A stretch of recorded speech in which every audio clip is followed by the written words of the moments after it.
오늘 하나님 말씀 창세기 17장 1절부터 5절 말씀입니다. 창세기 17장 1절부터 5절의 말씀. 아브라함의 99세 때에 여호와께서 아브라함에게 나타나서 그에게 이르시되 나는 전능한 하나님이라. 너는 내 앞에서 행하여 완전하라. 내가 내 언약을 나와 너 사이에 세워 너로 심히 번성케 하리라 하시니 아브라함이 엎드린데 하나님이 또 그에게 일러 가라사대 내가 너와 내 언약을 세우니 너는 열국의 아비가 될지라. 이제후로는 내 이름을 아브라함이라 하지 아니하고 아브라함이라 하리니 이는 내가 너로 열국의 아비가 되게 함이니라. 아멘. 말씀이 왜 안 바뀌냐?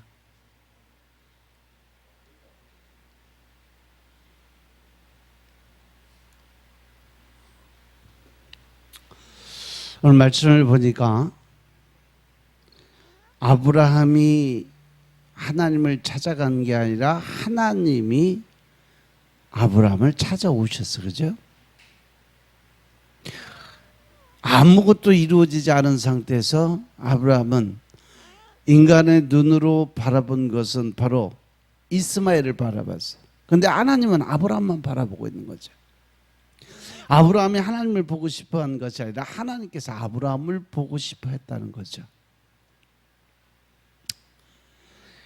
우리도 마찬가지로 하나님이 먼저 찾아오신 것을 믿으시기 바랍니다. 그래서 우리 스스로가 삶 자체가 하나님을 향한 그 열정의 마음을 가지고 살아야 되는데도 불구하고 우리는 늘 바라보는 것이 세상 바라보고 환경 바라보고 조건 따져가면서 자기의 의를 드러내기를 원하는 삶을 살고 있어요. 그리고 나서 하나님께서 아브라함에게 뭐라고 말씀하시냐면 2절에 보니까 내가 내 언약을 나와 너 사이에 둬서 너를 크게 번성케 하리라. 이 말씀 안 바뀌냐 오늘?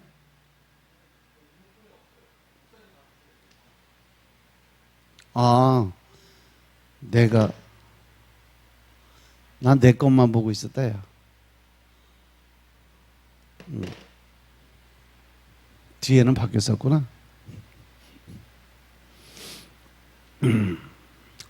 내가 내 언약을 나와 너 사이에 세워서 너로 심히 번성케 해주겠다. 하나님이 계속 약속의 말씀을 주세요. 내가 내 언약을 너 사이에 두어 말씀하셨어요. 여기서 둔다는 것은 새로운 약속을 한다는 말씀이 아니라 벌써 하나님께서 여러 번 약속을 했어요. 또 하나님께서 창세기 15장에서 자신이 쪼갠 고기가 되어 죽더라도 이 약속은 내가 반드시 지킬 것이라는 약속, 확약의 말씀까지 주셨어요. 그래도 아브라함이 완전히 믿지 못해서 인간적인 방법을 사용하고 계시는 거예요. 그래서 하나님이 또다시 말씀하시는 거예요. 내가 너를 크게 번성케 하리라. 내가 너와 사라의 몸을 통해서 반드시 자녀가 있게 만들 것이라고 말씀해 주시는 거예요. 이와 같이 여러분, 사랑이란 뭘까? 사랑하는 사람에게 끊임없이 내 마음, 내 속을 전달해주고 내 뜻을 전해줘서 서로 통할 수 있게끔 만들 수 있는 것이 바로 사랑이에요. 그죠? 아브라함은 그래서 하나님은 아브라함에게 끊임없이 말씀을 하시면서 하나님의 뜻을 계속 전해줘요. 깨달으라고. 이것은 이삭도 마찬가지고 야곱도 이스라엘도 마찬가지입니다. 이스라엘 백성들에게도 계속해서 하나님은 말씀을 주세요. 내가 너 사랑한다. 내가 너를 번성하게 해주겠다. 내가 젖과 꿀이 흐르는 그 가나안 땅 너희들에게 줄게. 계속 말씀하세요. 이런 하나님이 오늘도 우리들에게 똑같이 말씀하고 계시다는 사실을 명심하시기 바랍니다. 사랑하는 자여, 내 영혼이 잘된 같이 내가 범사에 잘되고 강건하기를 내가 원한다는 말씀. 여러분들 영혼이 잘된 같이 범사가 잘되고 건강한 강건한 축복이 임하시길 주의 이름으로 축원합니다. 이렇게 하나님의 반복되는 말씀을 들은 아브라함의 반응이 어때요? 3절을 보니까 아브라함이 엎드려요. 하나님의 말씀하시니까 그 말씀 앞에 엎드립니다. 그랬더니 하나님이 거기다 또 말씀하세요. 아브라함의 위대성이 여기서 나와요. 아브라함의 위대성은 말씀에 대한 반응이에요. 하나님의 임재에 대한 반응. 아브라함은 하나님께서 말씀하시니까 어떻게 해요? 그 앞에 바싹 엎드려 버려요. 아브라함은 하나님의 말씀 위에 서 있지 않았어요. 아브라함은 하나님의 말씀 앞에 완전히 낮아지는 모습으로, 엎드린 모습으로 살아가고 있음을 깨달으시기 바랍니다. 따라서 여러분들도 절대 이 말씀 위에 서 있는 그러한 교만과 자만의 마음 갖지 않으시길 주님으로 부탁드립니다. 내 말이 절대 하나님의 말씀이 아니라 성경만 하나님의 말씀이에요. 제가 늘 말씀드리지만 이 강단에서 말씀이 선포되는 이 순간도 제 머릿속을 한번 거쳐서 나온 거기 때문에 이미 진리는 생각으로 변해 있어요. 그래서 여러분들이 직접 하나님을 만나고 하나님의 말씀을 깨닫고 하나님을 직접 하나님과 통할 수 있는 길을 오직 한 길, 말씀 안에서 하나님을 만나라는 거예요. 아멘. 그것을 통해 성령의 세례도 받고 또 성령님과 동행하는 삶을 살아갈 수 있는 삶을 살아야 돼요. 요즘 많은 우리 성도들이 성경 읽기 하면서 은혜를 많이 받는다고 얘기를 할 때마다 저는 가슴이 뿌듯해요. 우린 기록된 하나님의 말씀이 성경 앞에 완전히 낮아진 마음으로 엎드린 자세로 있어야 될 줄로 깨달으시기 바랍니다. 아브라함이 하나님의 말씀 앞에 엎드리니까 하나님께서 또 그에게 계속해서 말씀을 하세요. 4절과 5절의 말씀 보니까 보라, 내가 내 언약이 너와 함께 있으니 너는 열국의 아비가 될지라. 그리고 이제 이후로는 내 이름을 아브라함이라 하지 아니하고 아브라함이라 하리니 이는 내가 너로 열국의 아비가 되게 함이니라. 이제 하나님께서 아브라함을 만나서 그 하나님의 말씀 앞에 엎드려서 받아들일 준비가 되어 있으니까 제일 먼저 준 축복이 뭐예요? 이름을 바꿔준 거예요. 아브라함을 아브라함의 이름으로 바꿔주세요. 아브라함은 한 가정의 아버지의 역할이지만 아브라함은 모든 민족의 아버지가 된다는 거죠. 사례도 마찬가지요. 사례가 아름다운 공주라는 의미를 가지고 있는데 이 바뀐 사라의 이름은 모든 민족의 어머니란 뜻으로 해석이 됩니다. 이와 같이 하나님은 사랑하는 자에게 먼저 이름을 바꿔주신다는 사실. 야곱도 그에게 축복 주면서 이제 너희 이름을 야곱이라 하지 않고 훔치는 자, 도망치는 자 이런 것이 이 사기치는 자가 아니라 너를 무엇으로 바꿨어요? 이스라엘이라고 이름을 바꿔주셨어요. 왜 이름을 바꿔줄까? 이름을 바꾼다는 것은 그 사람의 신분을 바꾼다는 거예요. 그래서 하나님은 아브라함이 지금 한 가정의 아버지밖에 될 수 없지만 내가 이제 너를 모든 민족의 아버지로 만들어주겠다 해서 아브라함이라는 이름을 주는 거예요. 하나님 사랑하는 우리에게도 우리의 이름을 바꿔주셨다는 사실 명심하시기 바랍니다. 어떻게? 너는 이제 죄인이 아니라 의인이다. 이제 너는 종이 아니라 나의 친구다. 요한복음 15장 15절에 보니까 이제부터는 너희를 종이라 하지 아니하리니 종은 주인이 하는 것을 알지 못함이니라. 너희를 친구라 하였노니 내가 내 아버지께 들은 것을 다 너희에게 알게 하였음이니라. 아멘. 종과 친구의 사이는요 단순히 그냥 명령을 받아들이고 순종하는 일밖에 없어요. 단순히 그냥 일만 하는 관계. 그런데 친구는 일만 하는 관계가 아니라 교제하는 관계예요. 그리고 종은 일과 관계단 말만 하는데 친구는요 자기의 비밀스러운 속 이야기까지도 다 할 수 있는 것이 친구의 입장이에요. 그죠? 그렇기 때문에 우리는 하나님이 완전히 신분을 바꿔줘서 죄인에서 의인으로 가고 또 지옥 백성에서 천국 백성으로 세상 마귀의 자녀에서 이제 하나님의 자녀로 신분이 완전히 바뀌었음을 믿으시기 바랍니다. 여러분들이 교회에 나오고 예수님을 믿고 하나님의 뜻에 순종하는 것도 바로 여러분 스스로가 신분이 바뀌었기 때문에 그렇게 살아가는 거예요. 그래서 우리는 하나님의 친구고 예수님의 친구의 입장으로 사는 여러분들인 것임을 깨달으시기 바랍니다. 하나님과 예수님의 친구로 날마다 예수님과 사랑의 교제를 하시며 살아갈 수 있는 여러분들이 되시길 주의 이름으로 축원합니다. 아멘. 그리고 이제 6절 보시면 내가 너로 심히 번성케 한다 그랬어요. 내가 네게서 민족들이 나게 하고 왕들이 되기로부터 나오게 만들어 주겠다. 하나님께서 아브라함의 자손들을 번성케 하시는 목적이 아브라함에게서 여러 민족이 나오게 하시고 왕들이 나오게 하실 거라고 말씀을 주세요. 이것은 하나님께서 아브라함을 부르시는 궁극적인 목적이 하나님이 왕이 되시는 하나님의 나라라는 것을 볼 수가 있어요. 하나님께서 우리 인간을 만들어주고 생육하고 번성의 축복을 주신 것은 바로 그것에 무엇을 이루기 위해서 하나님 나라의 왕국을 만들기 위한 하나님의 계획이었다. 그래서 여기서 왕은 하나님의 대리 통치자로서의 왕이에요. 사실 이것은 하나님께서 이 세상을 창조하신 목적이라는 거죠. 하나님께서 이 땅 가운데 하나님 나라를 세우기를 원하셨어요. 그래서 대리 통치자로 세운 사람이 바로 우리들이에요.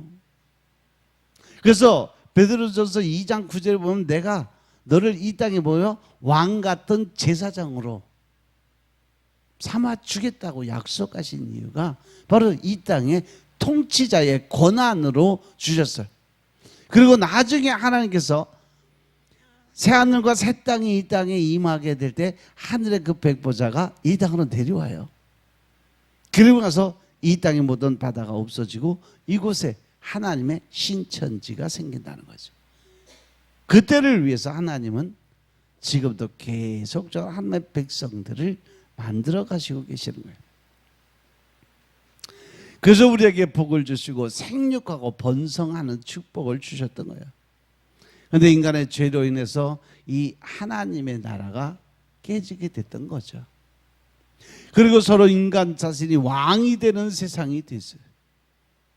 그런데 이런 세상 가운데 하나님께서 하나님 나라를 세우기 위해서 아브라함을 불러주셨고 그 아브라함의 씨를 통해서 지금 우리까지 지속적으로 부르시고 지속적으로 하나님의 나라를 이루어 가시고 계심을 깨달으시기 바랍니다.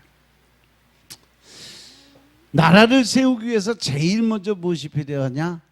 바로 주권이에요. 여러분들은 때에 따라서 하나님이 내게 주신 그 주권을 빼앗기고 살 때가 너무 많아요. 하나님이 내게 주시는 주권이라는 것은요, 너희는 이 땅을 정복하고 다스리는 축복을 줬어요. 그런데 우리는 늘 사단한테 나의 그 하나님이 주신 주권을 빼앗기고 늘 그렇게 허덕이고 살아가는 거예요. 늘 고통과 번민 속에 아픔과 또 자기 스스로의 생각 안에 붙들려서 고통스럽게 힘들고 어렵게 살아가는 거예요. 그건 왜? 하나님이 내게 주신 그 주권을 빼앗겼기 때문에, 마귀 새끼한테 뺏겼기 때문에 그렇게 살아갈 수밖에 없는 거예요.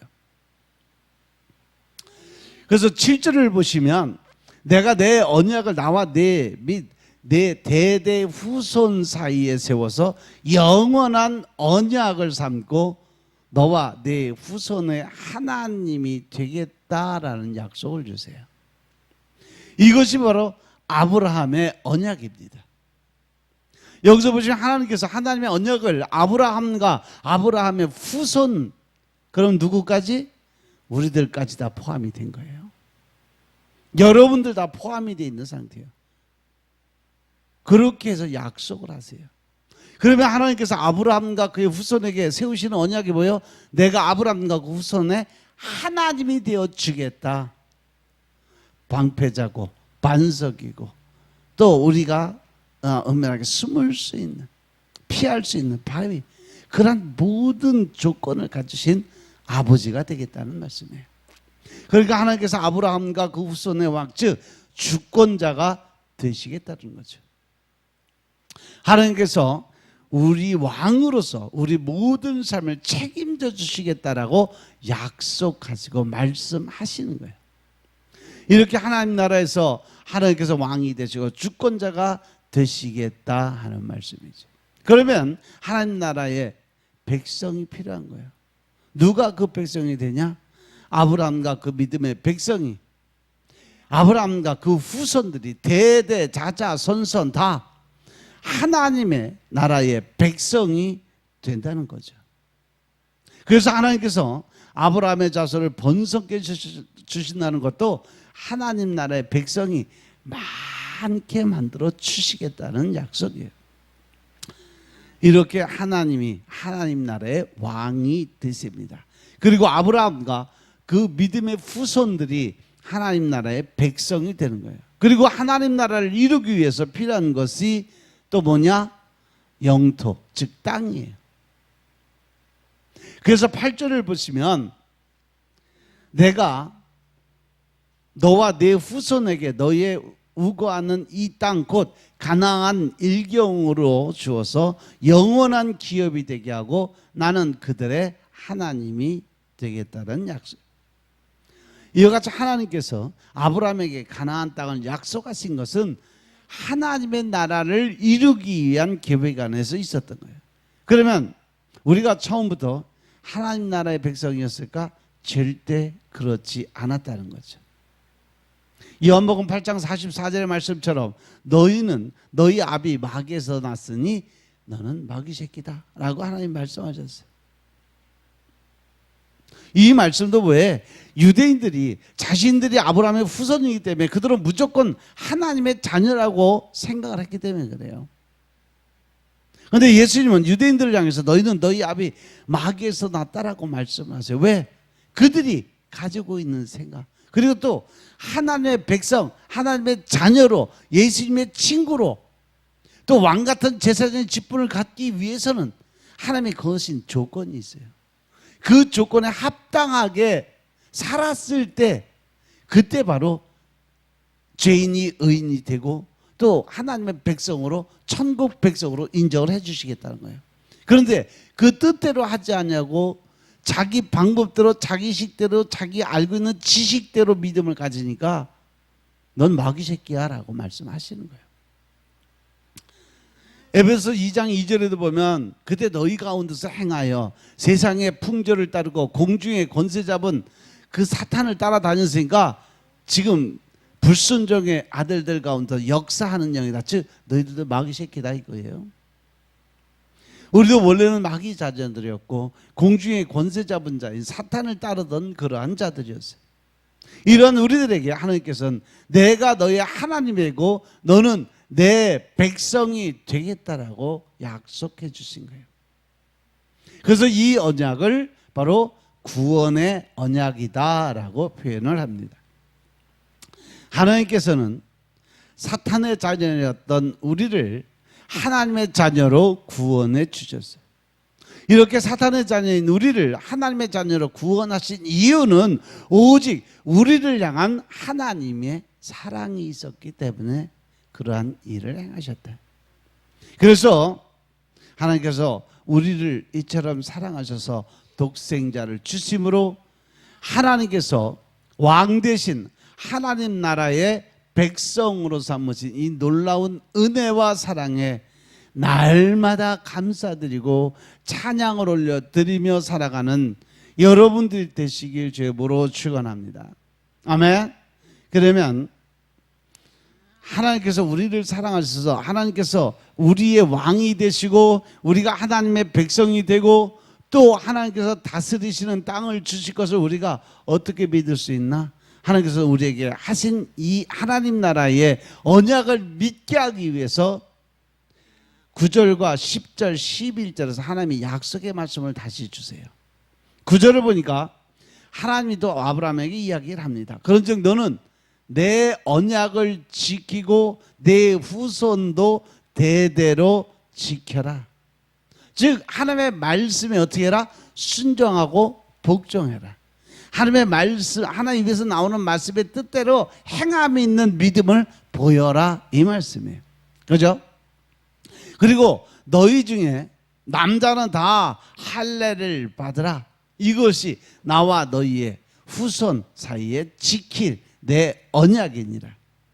너희는 표피를 베어라. 이것이 나와 너희 사이의 언약의 표징이니라 라고 말씀을 하십니다.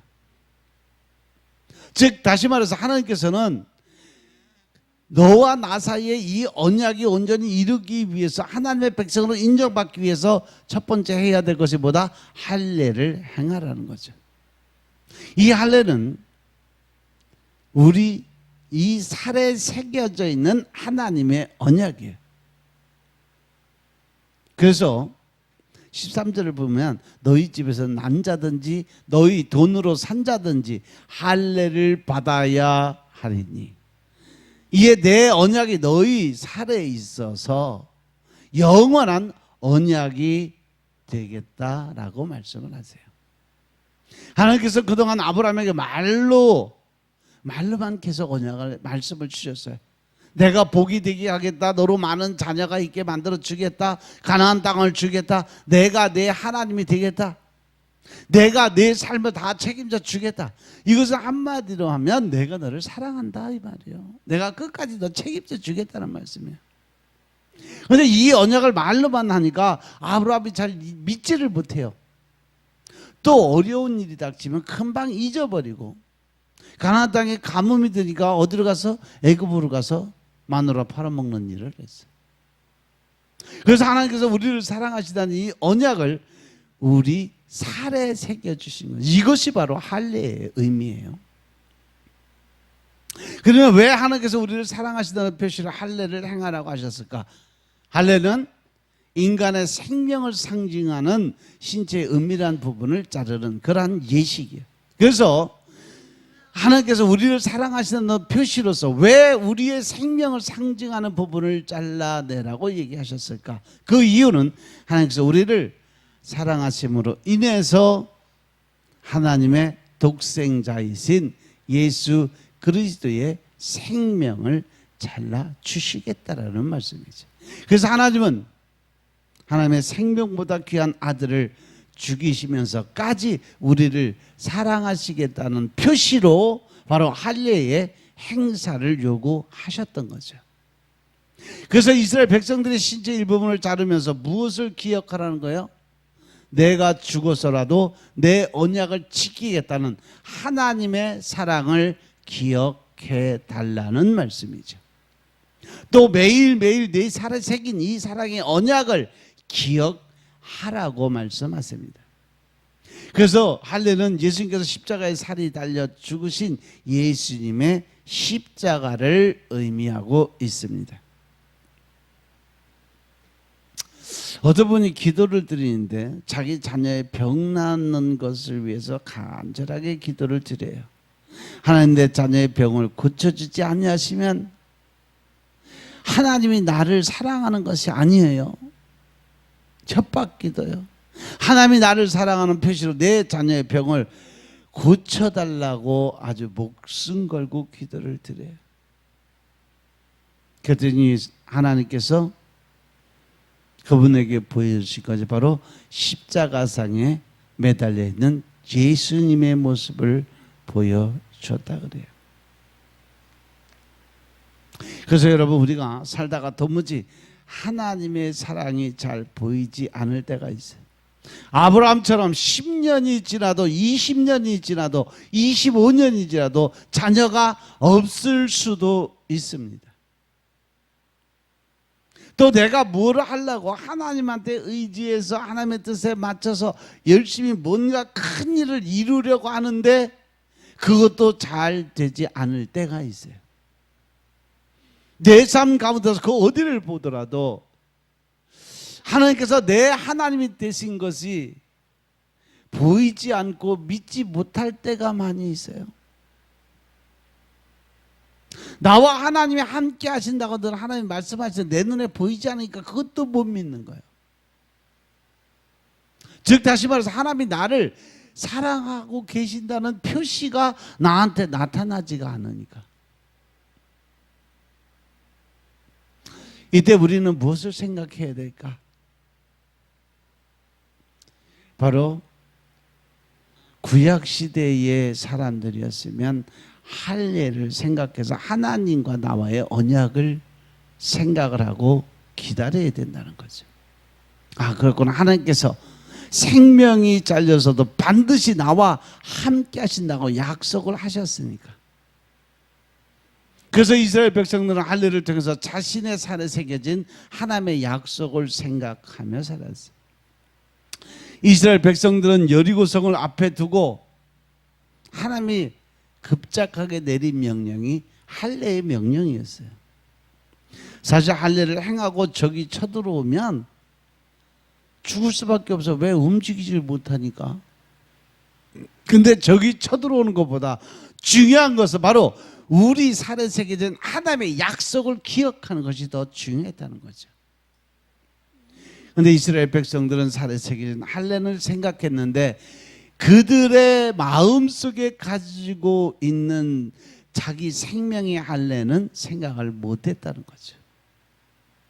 그래서 신명기 30장 6절에 보면 내 하나님 여호와께서 내 마음과 내 자손의 마음에 할례를 베푸사 너로 마음을 다하여 뜻을 다하여 내 하나님 여호와를 사랑하게 하사 너로 생명을 얻게 하실 것이며 라고 기록이 되어 있습니다.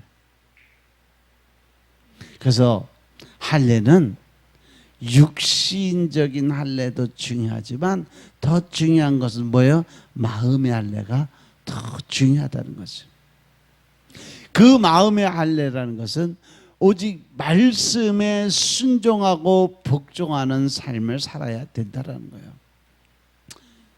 그래서 내 마음속에 날마다 우리를 위해서 십자가에서 살이 잘려 돌아가신 예수님을 생각해야 돼요. 그런데 이것만 아니에요. 예수님의 십자가는요 또한 나의 십자가라는 거죠. 예수님께서 십자가에 죽으실 때 나도 이미 그 자리에서 죽어야 된다는 사실이죠. 그게 바로 갈라디아서 2장 20절 말씀이에요. 그래서 할례는 우리를 위해서 살이 잘리신 예수님을 기억하는 것뿐 아니라 이제 우리도 주님과 함께 살이 잘려서 다 죽었음을 나타나고 있어요. 그래서 예레미야서 4장 4절에 보면 유다인과 예루살렘 주민들아 너희는 스스로 할례를 행하여 너희 마음의 가죽을 베고 어디에 가죽을 베요? 마음 속에 있는 그 생명의 가죽을 잘라내려는 거죠. 나 여호와께 속하라고 말씀하십니다. 그래서 할례는 신약 시대에 들어와서 바로 무엇으로 대체가 되어? 세례로 대체가 됩니다. 세례는 예수님께서 십자가 죽으실 때 나도 그와 함께 죽었음을 나타내는 예식이에요. 골로새서 2장 11절에 보면 여러분 그리스도와 하나가 되어 형식이 아닌 진정한 할례 곧 그리스도의 할례를 받았다라고 했어요. 또한 그리스도의 할례 곧 세례를 받음으로써 그리스도와 함께 묻혔고 즉 예수님과 함께 죽었고 또 그리스도와 함께 다시 살아났느니라. 즉 부활의 생명을 가지고 이제 영원한 천국의 사람으로 표시가 됐다. 그래서 할례는 나를 향하신 하나님의 사랑의 고백의 표시다. 또 내가 하나님을 향한 사랑의 표시가 바로 할례의 의식 행사다. 예수께서 우리를 위해서 흘리신 피만 생각하면 그것은 하나님의 짝사랑이 되는 거예요. 할례는 우리 삶에 새겨진 하나님의 사랑의 표시인 것임을 깨달으시기 바랍니다. 또한 할례는 하나님을 향한 우리의 사랑의 결단입니다. 그래서 하나님께서 생명을 죽이시기까지 우리를 사랑하신 것처럼 우리도 우리의 생명을 죽이는 것까지 그렇게 하나님을 사랑하시기를 하나님 우리에게 간절히 원하고 계신다는 사실이죠. 그래서 하나님께서 우리를 사랑하신 것처럼 내 마음과 뜻과 정성을 다해서 오직 하나님만을 사랑하고 또 오직 하나님의 뜻에 합한 그런 삶을 살아가시는 여러분들이 되시길 주님으로 축원드립니다. 그래서 하나님께서 여러분들에게 예비하신 그 모든 축복의 주인공들이 되시길 주님으로 축원합니다. 아멘. 기도드리겠습니다. 아버지 하나님 감사합니다. 오늘도 아버지의 은혜 가운데 우리가 모든 것에 할례를 받음으로 이제 하나님과 진정한 친구의 모습으로 왕 같은 제사장의 모습으로 내가 너희를 세상의 신이라 부르지 아니하였느냐 하신 세상의 신적 삶을 허락해 주신 주님과 동행하는 삶을 살게 하옵소서. 항상 나는 죽고 내 안에 계신 예수님으로 살아갈 수 있도록 축복하시고 오직 믿음으로 주님을 바라보는 하나님의 군사적 역할 감당할 수 있도록 축복하옵소서.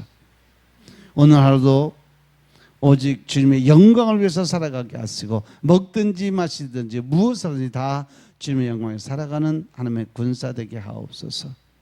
모든 말씀 우리 주 예수 그리스도의 이름으로 감사드리며 기도드려 사옵나이다.